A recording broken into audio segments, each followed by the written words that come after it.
Place à présent à l'éditorial du jour avec la mine Monyoma Sissé.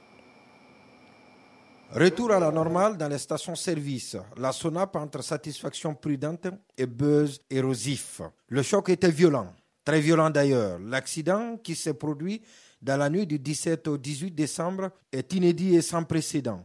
C'est le principal dépôt d'hydrocarbures du pays qui est allé en fumée avec tout le stock de carburant.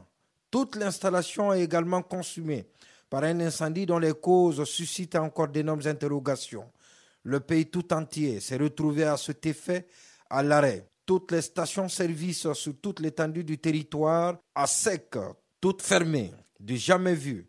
C'est la toute première mesure prise dans le cadre de la gestion de cette crise majeure.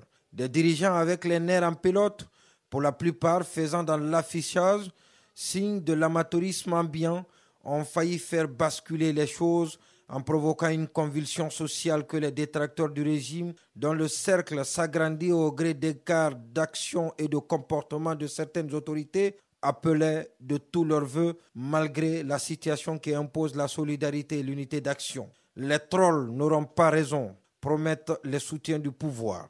C'est vrai que de l'eau a coulé sous le pont dans la gestion de la crise, mais force est de reconnaître qu'au-delà des chevauchements qu'il y avait dans les multiples centres de commandement, la conséquence d'un choc de leadership entraînant un manque de coordination, le pouvoir militaire s'en est bien tiré d'affaire, du moins pour l'heure.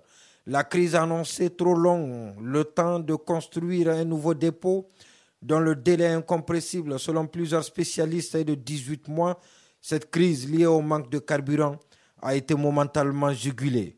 Cela grâce à la construction d'un dépôt de pompage relié au bateau transportant le carburant par un pipeline. L'infrastructure a été imaginée, conçue et sortie de terre à coup de gros moyens logistiques et technologiques en un temps record, en moins de 20 jours, par la société Albarac, dit-on. L'ambition pour ce mastodonte d'avoir un positionnement majeur à travers cette œuvre ne sera pas satisfaite, car les bénéficiaires, qui sont les autorités du pays, ne lui reconnaîtront pas l'initiative de la réalisation de l'ouvrage.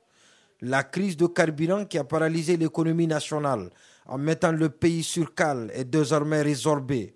En dit long ce contrat saisissant entre les images de citoyens très anxieux, faisant le pied de grue des heures durant dans d'interminables files d'attente devant les stations-service, les jours qui ont suivi l'explosion et celles d'aujourd'hui des stations complètement désengorgées. Peut-être que c'est trop tôt pour savourer cette ère de trop grande satisfaction, car les informations reçues auprès de diverses sources en lien avec la construction de cette station de pompage amènent à douter. En l'absence d'un dépôt flottant, la crise est différée. C'est une lapalissade à en croire des spécialistes. Après sa déconvenue lors de la cérémonie d'inauguration d'une œuvre qu'elle a pourtant construite toute seule, Alport Conakry va devoir se replier sur sa stratégie qu'il prévoyait, paraît-il, la mise à disposition d'un bateau qui devrait servir de dépôt flottant. En attendant, l'État devrait se battre pour éviter que sa sérénité ne soit érodée par l'effet d'un buzz érosif, diront certains, ou d'un scandale, diront d'autres, qui vise la boîte à idées de la stratégie de gestion de la crise de carburant, en l'occurrence la SONAP.